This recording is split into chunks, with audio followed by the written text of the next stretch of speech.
Thank you, Kevin. Good morning, Essex. Good morning.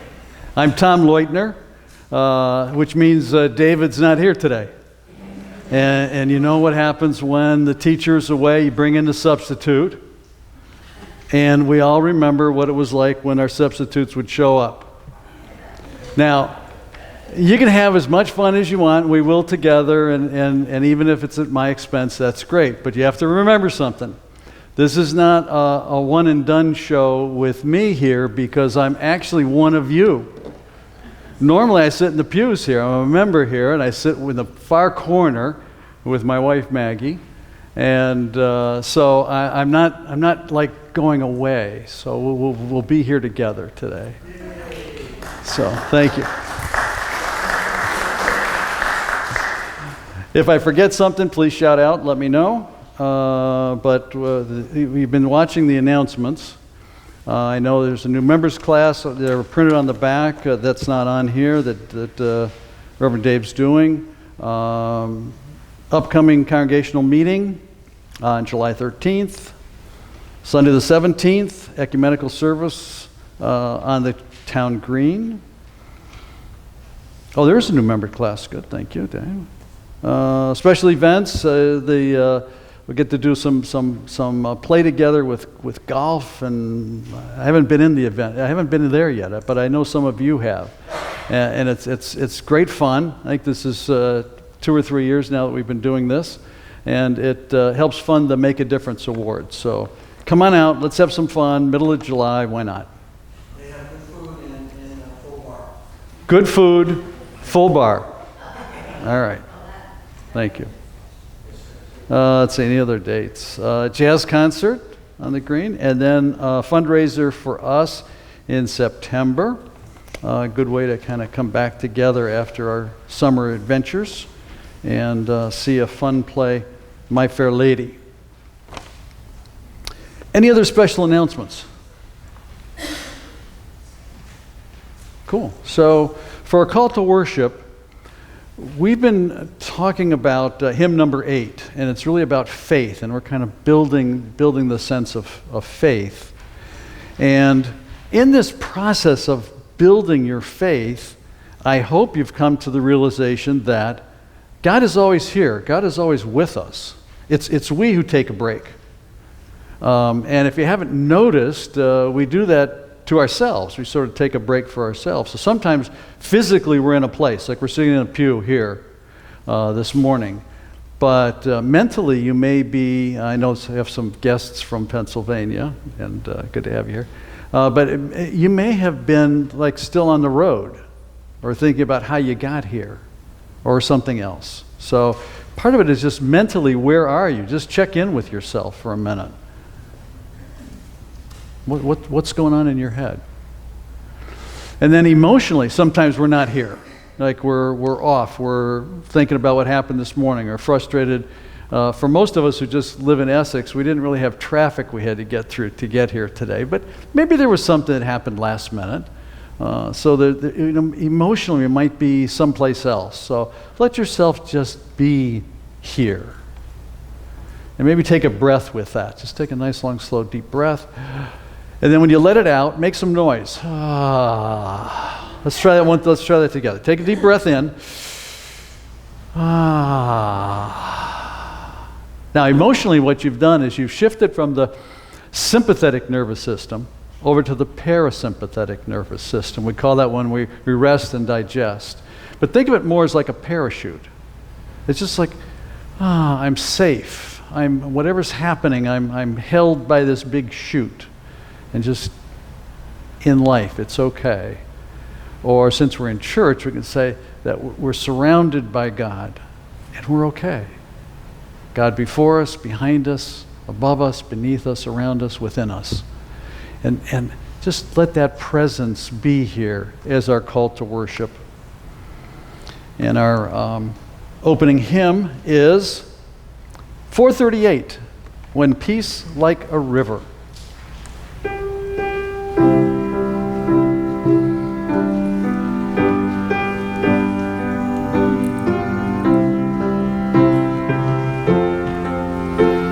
Let us all stand.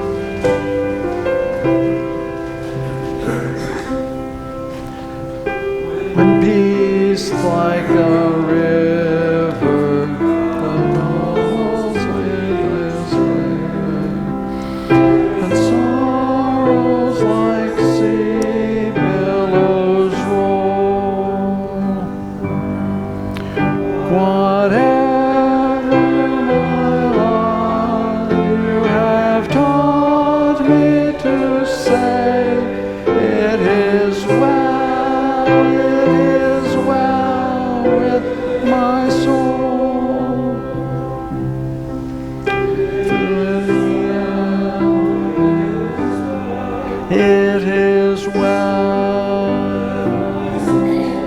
It is well. It is well. My soul. Though evil should tempt me, through trials could come, let this blessed assurance control that Christ has regarded my helpless estate and has paid life and blood for my soul. It is well with my soul. It is well. It is well with my soul.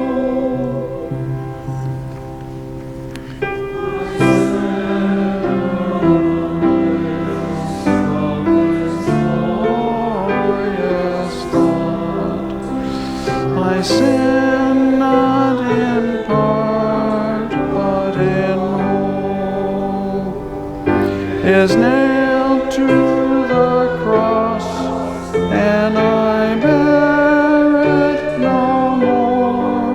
Praise the Lord, praise the Lord, oh my soul. It is well. It is It is well. It is well with my soul. Oh, Godspeed the day that is filled with your light. Clouds are rolled back with a scroll. The trumpet shall sound, and the Lord shall appear. Even so,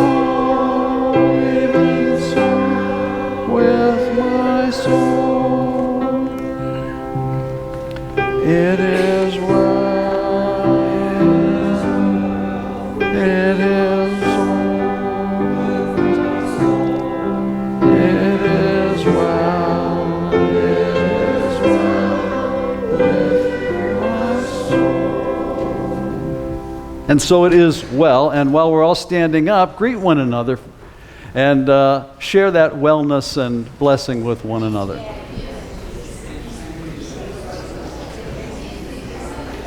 Are you all part of the birthday party? Good morning. Yes. Good. Hey, how are you? Good to meet you.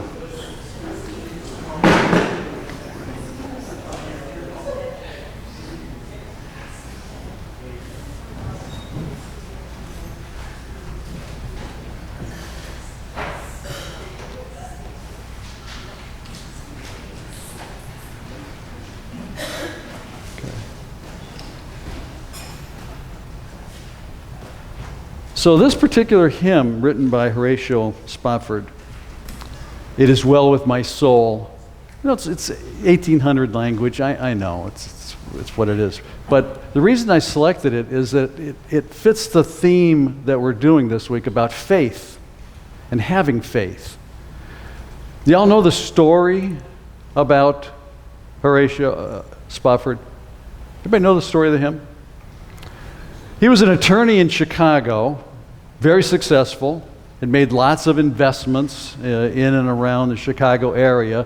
And then, as you may recall from history, there was the Great Chicago Fire. And so most of his wealth was burned up.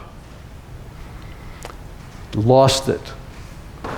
And at one point, he was helping Pastor Moody, famous evangelist in Chicago, with a trip to England. And so he decided not to even though they had all these issues with the fire and the loss to himself, he said, I promised I'll support you. I'll come to England and be with you. So he put all of his belongings so that he could move to England, and his 4 daughters on a boat, and his wife. He stayed behind because there were still some legal things that he had to work out. That boat, the Le Havre, the name of the hymn, out in the Atlantic Ocean, crashed into another boat. Sank.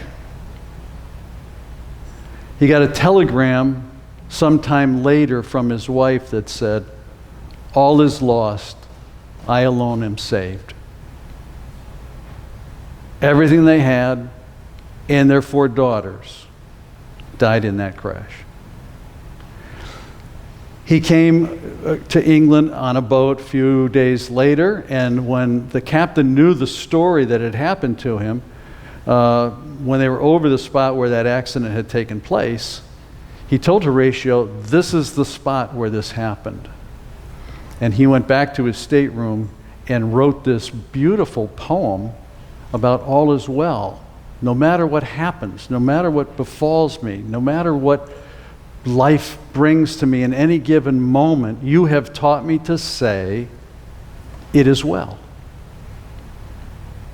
So this hymn number 8 that we were beginning this whole month with, and we go through those verses, that's what it's trying to tell us, that even though the times are tumultuous, even though there's times of hope and stress, we can say, as people of faith, "It is well." Now, I knew the story of that hymn, and it's still one of those hymns that for me is a challenge to my faith. I don't know if I had been in his position and my earthly possessions were sunk to the bottom of the sea along with my family, that my first response would be, "All is well with my soul." I can hope it would be. I can hope that through life, the experiences that I'm having, that we're having together, that we share in this community here, would bring me to that place where I could feel that. But I'll leave that out as maybe a question we might want to address in our prayer this morning, which is, as Dave reminds us, when we're praying, probably the 3 things to think about is we might need to say, "Help." Or we might want to say, "Thank you." We might also want to say, "Wow." And, well, I can't speak for Horatio, but I'd say he touched on all 3 of those. It's like, help, help.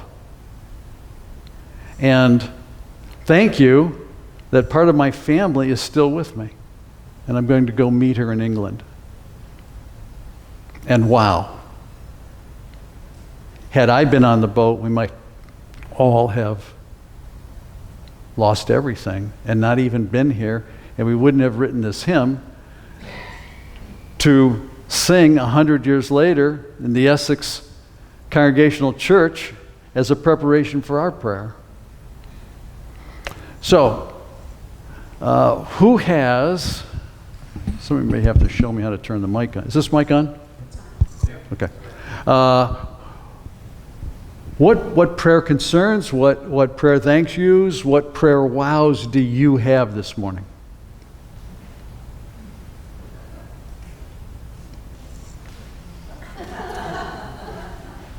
Doesn't have to be quite as dramatic as Spofford's life. Yes. Right. Having been in the military before, and always on a missile submarine that could change the world, we need to have peace in this world. Thank you. Absolutely. Peace in our time. Yes, sir. Well, Dave put me on the spot when he said, this practice golf coming up, Fred will be there with his swing. And my son says, Jack Nicklaus put his clubs down, Dad. You're too old. But let me just say something about this place, because you don't need to do a whole lot of walking. If you know anything about the game of golf, about what grace course you'd like to play, how about St. Andrews, just for an example? Yes, I've played it there. It's on the screen, and so you literally don't have to walk very far, but you can do that. So it's a little way of saying wow about a night that's coming up. Thank you. Thank you. So we can do Pebble Beach too. Yes. All right, awesome. I'm one of the few people that live in Old Saybrook, and I've lived there a long time. And I love the town. I love Essex. The people here in Essex have been very nice to me, very kind to me. But boy, oh boy, what are we going to do with all the traffic?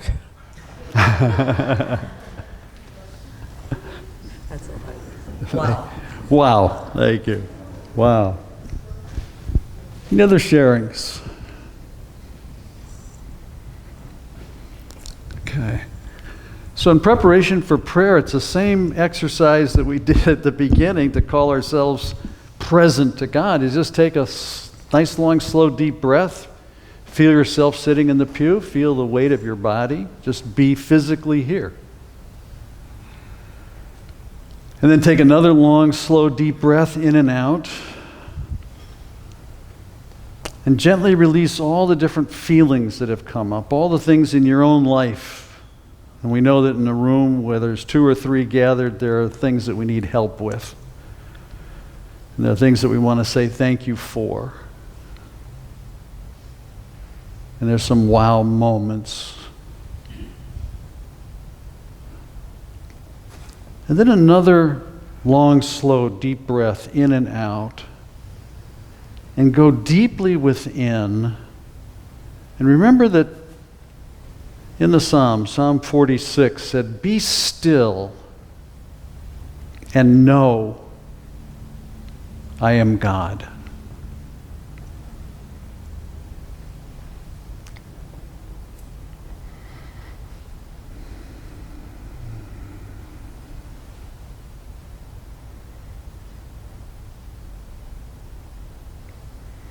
Amazing God, these are tumultuous times, filled with hope, filled with strife.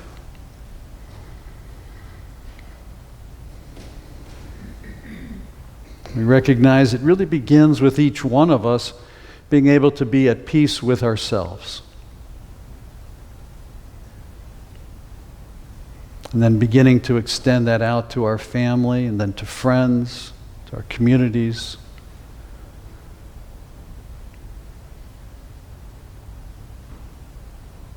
And in faith, we believe it might be possible that in this world community, we can find a way to peace.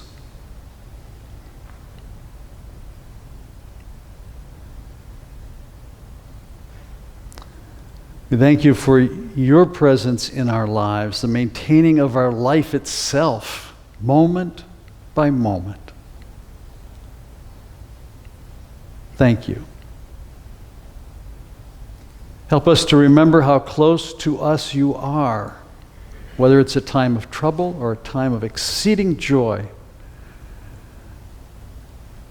that you're there.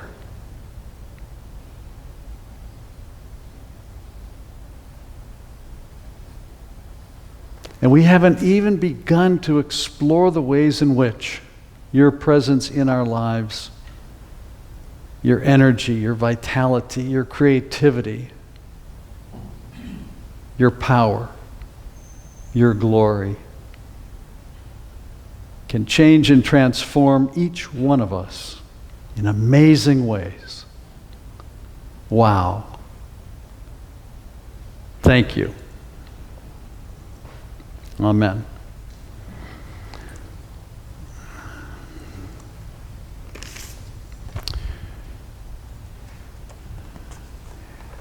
Normally, I think in the order of worship at this point is the time where we do our offertory and special music.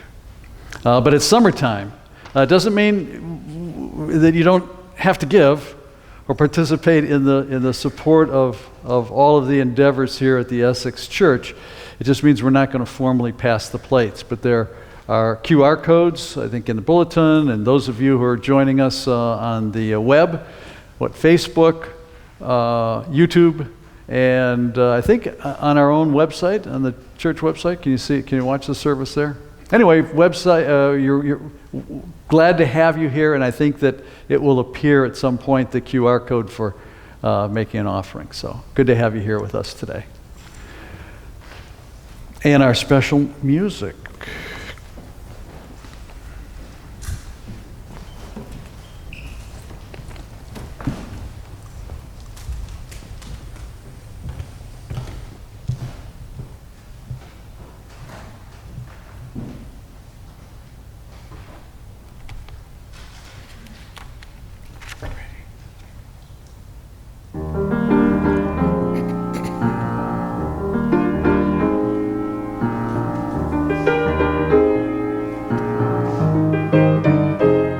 Every time I feel the Spirit moving in my heart, I will pray.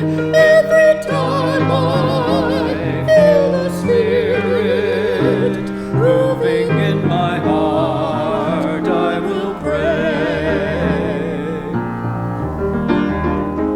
Upon the mountain, when my Lord spoke, out of God's mouth came fire and smoke. Looked all around me, it looked so fine, till I asked my Lord if all was mine. Every time I feel the Spirit moving in my heart, I will pray. Every time I feel the Spirit moving in my heart, I will pray.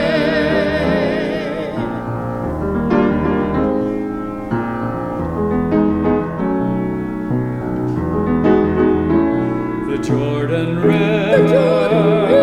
is chilly and cold. It chills the body, but not the soul.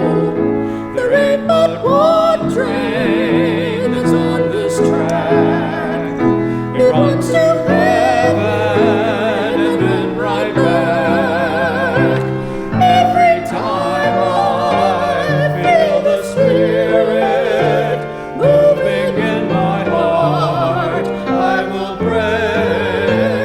Every time I feel the Spirit moving in my heart, moving in my heart, moving in my heart, I will pray. I will pray. Every time I feel the Spirit, I will pray. Every time I feel the Spirit, I will pray. Every time I feel the Spirit, I will pray.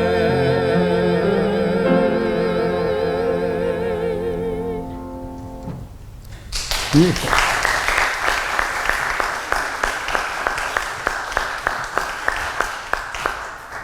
Oh, beautiful. Thank you.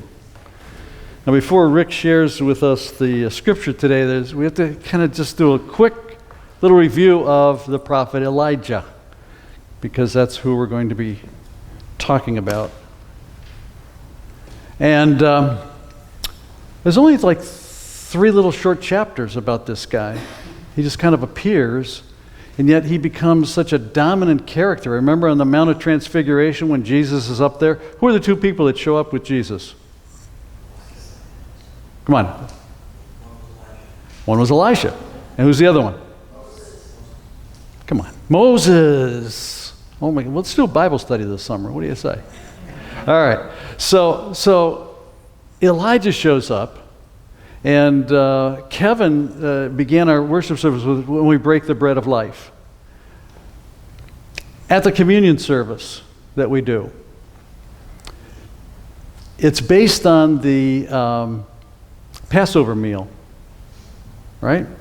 And if you've been to a Passover service or meal, there's always an empty chair. Who's the chair for? Elijah. Thank you. Elijah.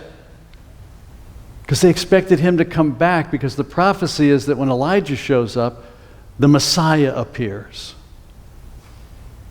So when Jesus takes the bread and breaks it, isn't just the bread, it's the afikomen, which is what? It's 3 slices of matzah, one representing Abraham, one representing Isaac, his son, who is the sacrifice, and then his son, Jacob, and the beginning of the 12 sons and the 12 tribes, and then where we're going to pick up the story today, where Elijah shows up on the stage of history.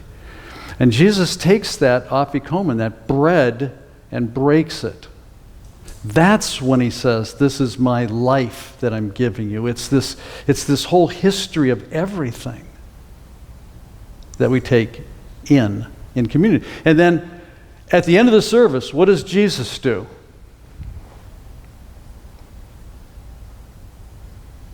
Takes the cup, right? You hear this every at least once a month.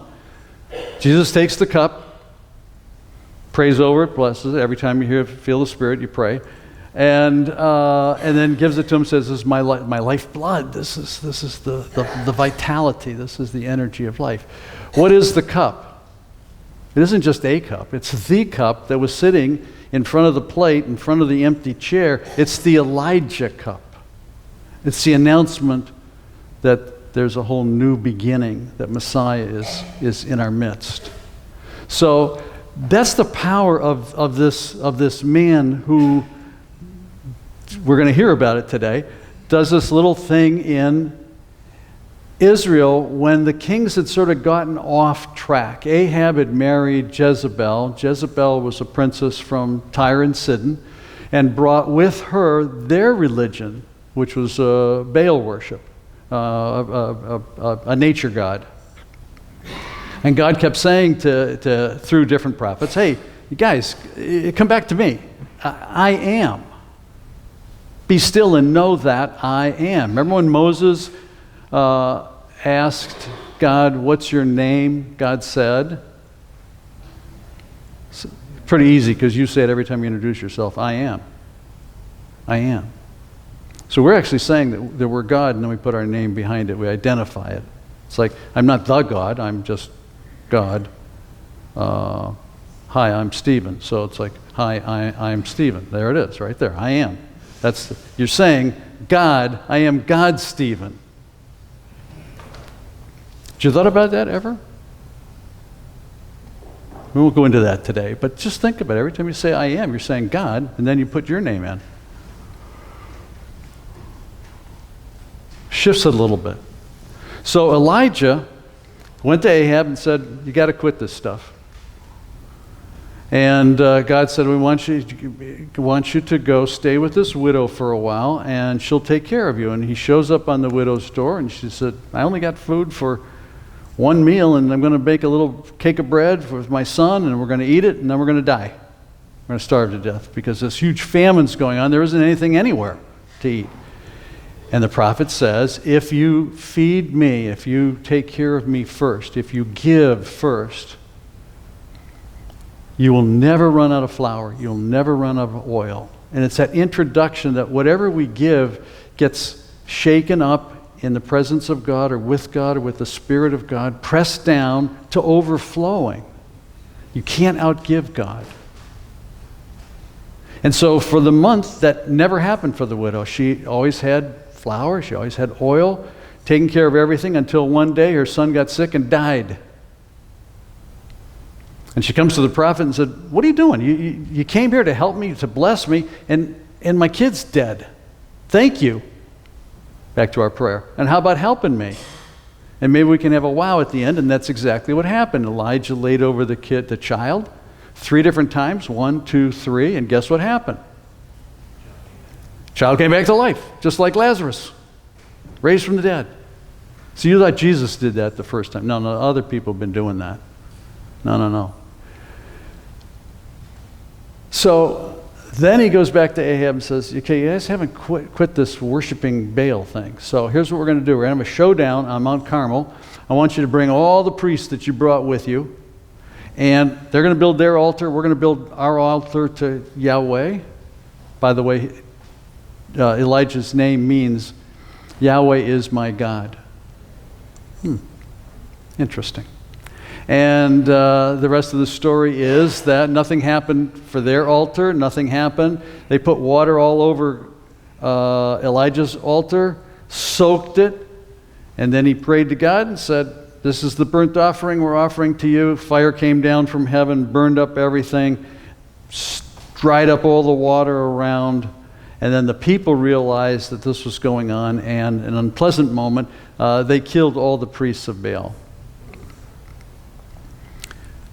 Then word gets back to Ahab, the king, and his wife, Jezebel, and she sends a message to Elijah and says, I am planning to kill you. And if I don't, then may it be done unto me, worse than what you did on Mount Carmel. And now we're going to pick up the reading to see how did Elijah respond to that. After all the things that we've seen him do, his power, his relationship with God. Rick, share the story.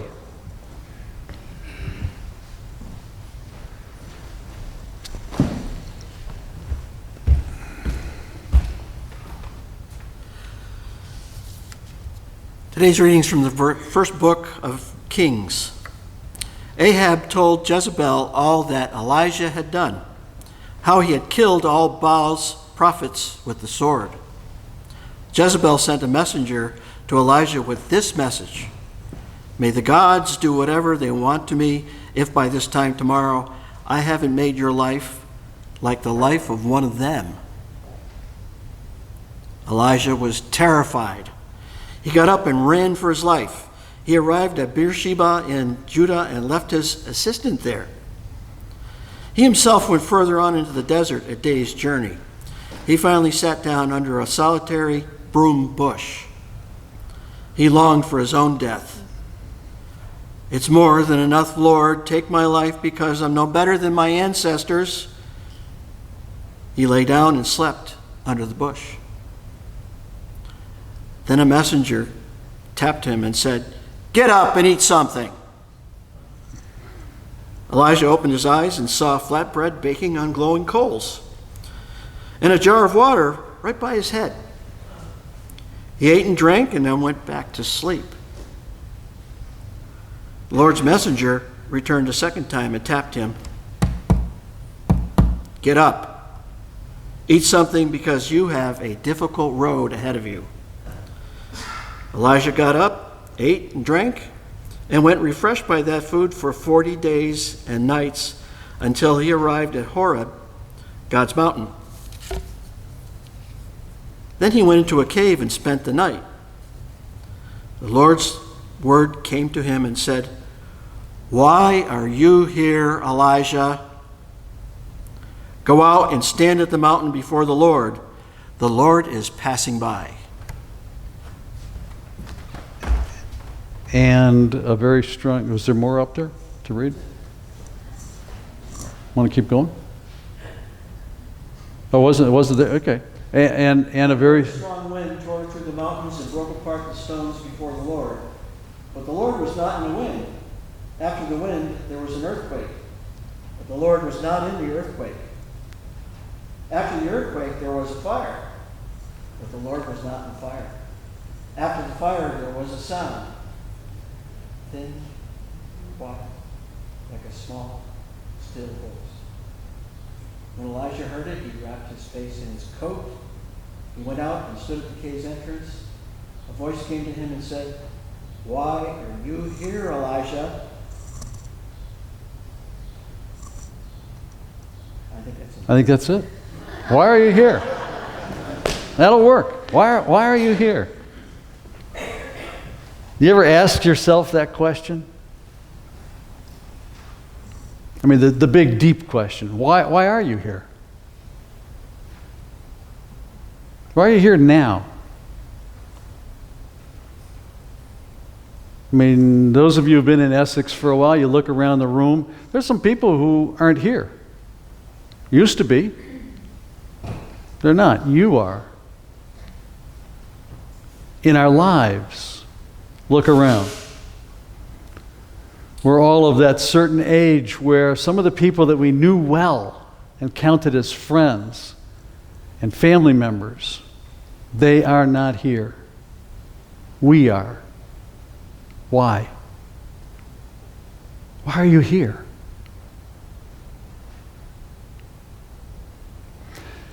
That hymn, number 8, that we've been singing about faith, kind of moves us through. It begins with, where is God? Sort of asking that same question. You're like, well, where are you?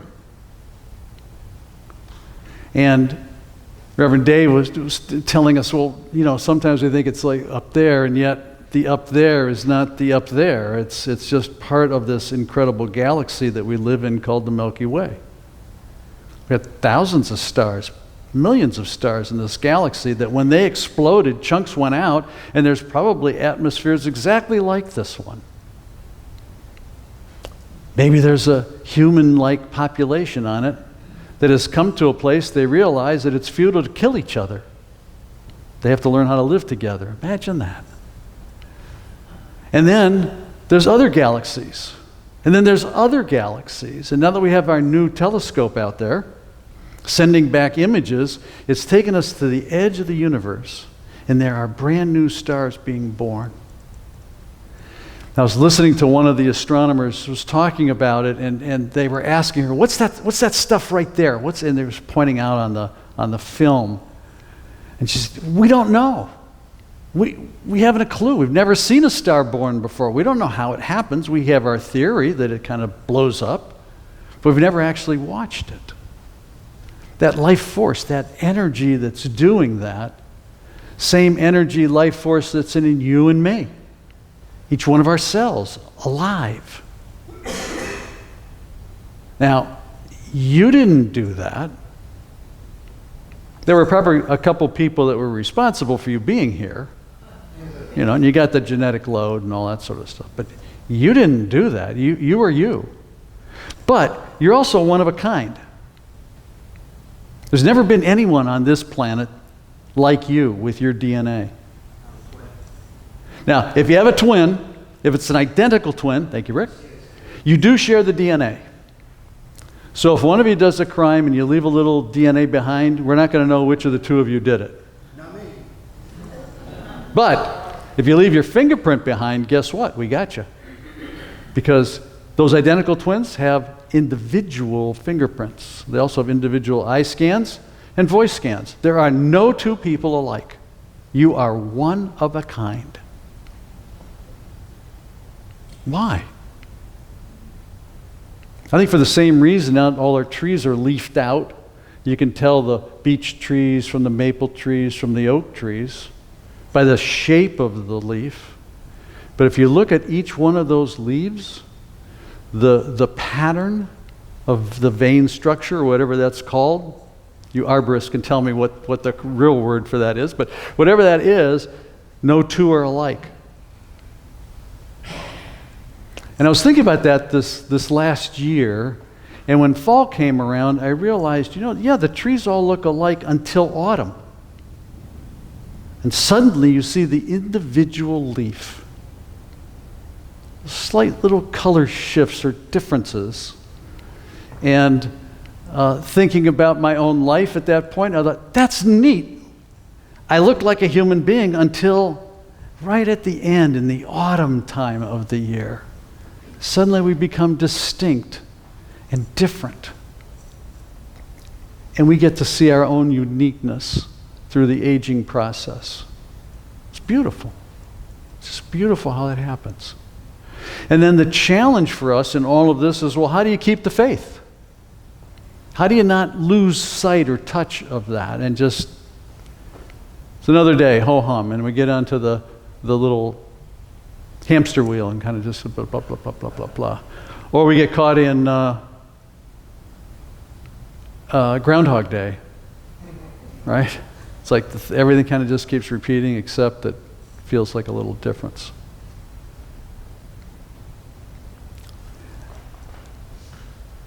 We're using the Elijah story as sort of the backdrop to all of this because of the people I want to introduce you to today. This is someone who I don't get. Why was he scared?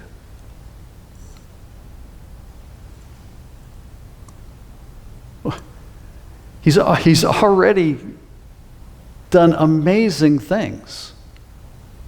Created an unending supply of oil and flour. Brought someone back to life who had been dead. Called down fire from heaven. So I think when God asks him, Elijah, where are you? Or why are you here? It's like, why are you here? Don't you know who you are and whose you are? Why are you acting like this? What happened? Somebody said, I'm going to kill you, and that scares you? Are you not mine? Can you not say all is well? Have you been with me this long and you haven't learned that yet? Who are you? Have you not been with God long enough to know who you are and whose you are? What are the little things that frighten and scare us? It can be anything. It can be a doctor's report. It could be a little twist or turn and stepping down the stairs. There's all kinds of things that scare us. There's all kinds of things that are insecure about us. At work, different challenges that come up. It's like, oh, I don't know how to do that. Or for a friend or for a neighbor. There's all kinds of things that happen that are beyond our control because these are tumultuous times. There was a tumultuous time in the 1600s in Europe. A 30-year war. Where two families kind of got together and then they brought in all of their countries that they owned or were a part of. And they all started to attack and fight each other. Oh yeah, and then there was the other issue. Are you Protestant or are you Catholic? Really? We're going to fight about that? You have got to be kidding me. That thousands and thousands of people, year after year after year, died. And we're not going to sing the hymn, but Pastor Martin Rinkert wrote a hymn that at Thanksgiving time we sing. Now thank we all our God. But let me tell you a little bit about that hymn. Here are the words. Now thank we all our God with heart and hands and voices, who wondrous things hath done, in whom this world rejoices, who from our parents' arms have blessed us on our way, with countless gifts of love, and still is ours today. You all know that, right? I mean, we've been to enough Thanksgiving services, you've sung that. Do you know the story about Reverend Martin Rinkert? He's in a town called Eiselben. It happens to be Luther's hometown 100 years ago when he was there in 1500s. He's now there in 1600s. It's a walled city, so it was a place of safety. So people from all around and other little villages came in and filled the town. A problem, though, was also during the time of the plague, and people began to die. And the more people you brought together, more died. And at one point, I forget what the total, I think it's 5,000 or 6,000 people during this time of crisis. He ended up being the only clergy left. So he was doing funerals for 50, 60, 100 a day. At one point, he had to bury his wife, and they had 2 small children. He wrote this hymn so that his children would know that they could thank God for anything. It is well with my soul, that several hundred years later, Horatio Spafford wrote. Now thank we all our God with heart and hands and voices, our whole being. Thank you. Again, I'm going to raise the question, where's your faith? Where's my faith? I don't know that that would be the poem that I would write after experiencing burying most of the town that I lived in. I don't know if I could write that hymn after I buried my wife. Where is my faith? Is that what happened to Elijah? Did his humanity come out? Did he get real? Or where was his faith? Is there no one to encourage him, support him, bless him on the way? What do you think? What happened to this great prophet?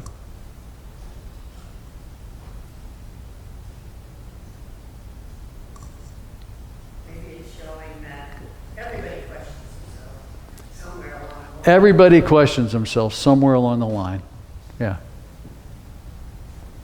You can't stop digging deep. That's right. And maybe the doubts are okay. It's okay to have doubt. And what do we do when those doubts come up? Well, God kind of forced Elijah to it, but I want to suggest we can take a page from his life and learn to do this. We just get quiet. Just be still. If you need to go into a cave, go to a cave, but just be still and begin to know. Begin to know. So we could probably switch over to the next slide. Unlike Dave, who always has a bunch of slides for y'all. I have to take some classes from him how to do that. And listen.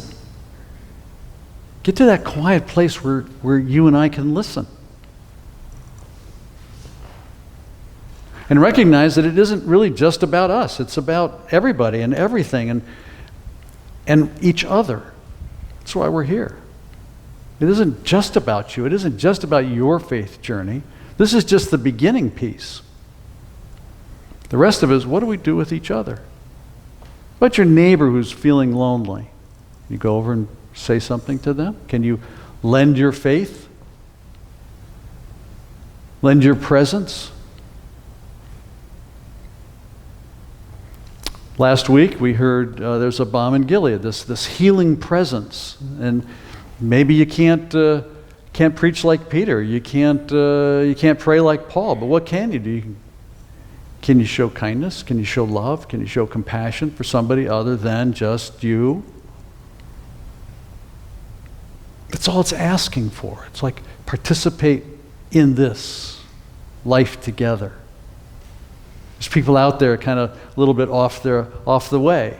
We can lend some support until they can find their way back, hopefully. People who are struggling with all kinds of things, and we know it. And then we get busy in our own lives and all that sort of thing happens. Sometimes we're just called to lend our faith, to share the faith that we have, imperfect as it may be, to somebody who is really struggling with their faith, with their life. Like the 4 friends who helped the paralytic in Jesus' time. They heard that Jesus was in Capernaum at the house of Peter, and they have this friend who's been paralyzed since birth. They load him on the mat and say, "Hey, we're taking you to Jesus. Let's go." And they get there and they find the whole house is filled. They can't get in, can't even get near it. So what do? Anybody remember the story? What? They get a ladder and they get up on the roof. They tear off the roof and they lower their friend down before Jesus. And the story says Jesus looks up and sees their faith, touches the man, and he's healed. Now, most of the time when Jesus does a healing, he tells the person, it's your faith that healed you. But in this case, it was borrowed faith of the 4 friends. They weren't even in the room. I'd suggest we probably all need friends like that. Roof-ripping friends that will do whatever they need to do to help us at the times when, like Elijah, we're frightened, we're scared, we're like lost in wherever it is that we are in our life. So I want to leave you with these couple of thoughts that there are people. The answer to the question, why are you here? Because there's people who need you. There are people who need you. Not me. Not Millicent. They need you. Because it's your uniqueness, your voice scan, eye scan, fingerprint, and DNA that makes you you. Nobody else can meet that need in that person except you. And sometimes we need to be one of those 4 friends that has faith enough to lend to someone else. And just to be there for them and to support them in some way with, the uniqueness of you. So like we had a duet this morning singing for us. Sometimes it's a solo version, sometimes it's a duet, sometimes it's a quartet. We need all of us to join our voices, our hands, our hearts together to support someone else. And when we are still and we listen, we can hear that. And the Hebrew word is very funny there, that's the still, small voice. We don't have an equivalent to it. It's like it's not just silence, it's like nothing except that it's everything.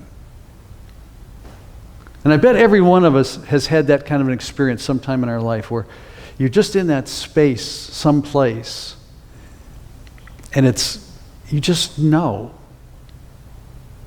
Something clicks and you just know. And hopefully we then have the faith to respond. And we say something, we do something, we reach out, we react, we give, we offer. And in that giving and offering, God takes that little tiny gift that we have, small, insignificant, shakes it with the Spirit, presses it down, and it multiplies and it overflows. Just like the widow's flour and oil jars. It brings life and hope to someone else. And when we do that, you can't outgive God. It comes back to you 7, 10, 20, 30-fold. That's why we're here. To be alive in this energetic, mysterious, wondrous universe where new things are being born every moment. And we participate in that. That same life force energy is in you. So be open to it. Offer it. Give it. And be open to receiving it from others. And when that happens, magic happens. Everything is revealed at the right time, at the right moment. We just don't see it unless we're journeying by faith.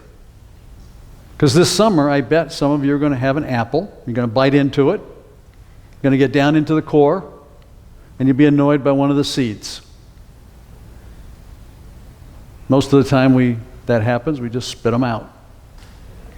When it happens to you this time, I want you to take the seed, put it in your hand, And ask yourself, because Tom said, what do you see? What do you see when you see that apple seed? Do you see the apple? The future apple that's in that seed? Do you see the apple tree that's in the seed? Do you have eyes for the orchard? Do you jump right to that? You're on this tiny little planet, spinning through space. There's galaxies that have billions of those. And you're a part of that. Stop playing small. Stop living small. Stop believing small. Because our closing hymn is going to serve as our benediction and blessing. And the story about this is Miss Steele, the author of this, wrote this first as a piece of music and then for a choir, and then it became this hymn that we're going to sing, dedicated to her husband who had died, predeceased her. This is her statement of faith. So I'm sharing with you different people who express their faith in different ways. This one I like the best, especially the last line. It's hidden until it's time, something God alone can see. Let's sing together our closing hymn.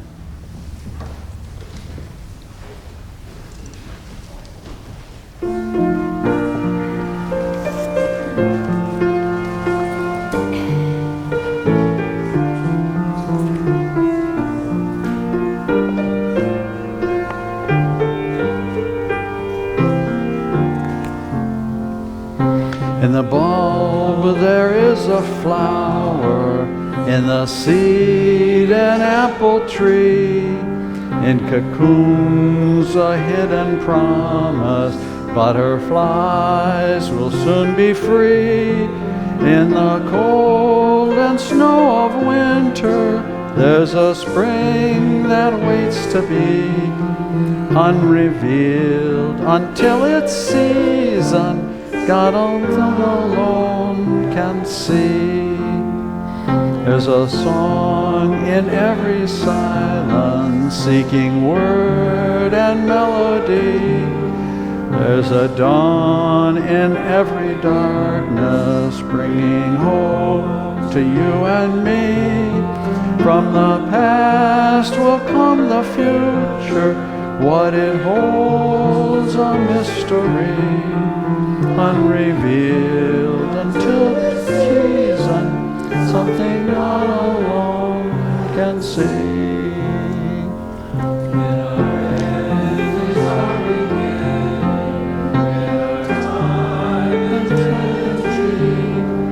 In our doubt there is believing, in our life eternity, in the breath of resurrection, at the last of victory, unrevealed until its season, something God alone can see.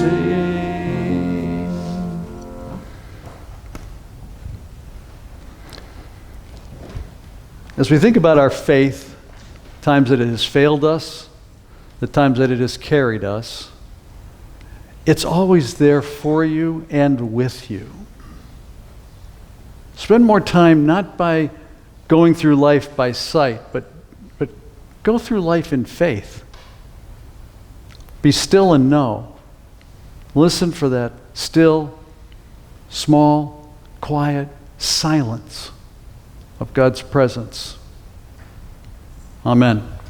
And please be seated.